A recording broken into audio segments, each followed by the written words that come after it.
Bangladesh is once again gripped by a familiar chaos. Despite a Nobel Laureate at the helm of the once in flames government, the country is now going through a political paralysis, street protests, and public unrest.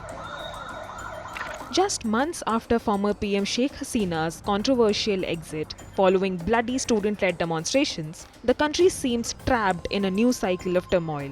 Promised change has now stalled and progress has frozen. From delays in elections to bans on political parties, corruption is back in whispers. Repression is rising and the streets once hopeful are now restless. Is this just another rerun of the Hasina era politics minus the face but not the fear?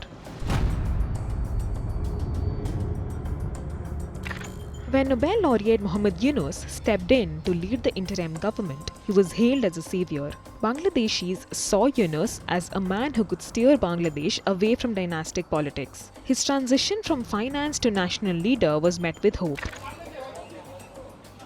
For a brief moment, it seemed the country had finally found its moral compass. But within months, the sheen began to wear off. Bangladesh's economic troubles have now deepened, reforms have stalled, and Yunus has found himself increasingly isolated. His National Consensus Commission has made only slow progress, with parties divided over key proposals like judicial decentralization and constitutional changes. However, with elections nowhere in sight, Yunus's clean image is now beginning to erode. What followed next was inevitable in Bangladesh's political playbook. A collision course between the idealist and the institution. Yunus began locking horns with the real shadow rulers, the military. Army Chief General Waker-uz-Zaman recently broke protocol by demanding elections by year end, revealing growing dissatisfaction in the ranks. At the center of this Cold War is Army Chief Lieutenant General Waker-uz-Zaman, who is a man with growing political clout, yet someone who remains publicly silent. Many inside Bangladesh feel the real power still sits with uniformed men and not with civilian hands, like that of Yunus. This narrative is worrying, especially now that Yunus is the interim head, but the military may be tightening its grip once again. With the military's invisible hand tightening, Bangladesh's scheduled elections remain postponed. There's no clear date, no roadmap, only speculation. Yunus's assurance of holding polls between December 2025 to June 2026 is too long a time stretch, with no official announcements yet. Key players like the once dominant Awami League, a fractured BNP, and a clutch of newer civil coalitions, including students-led National Citizen Party, wait in the shadows.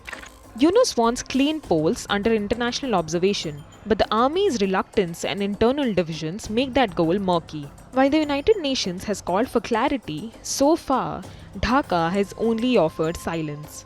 The recent suspension of the Awami League's registration, effectively banning it from elections, has further deepened divides. Hasina's son has called it Yunus's politics of vengeance, while civil unrest grows in cities like Dhaka. For many Bangladeshis, democracy feels more distant than ever.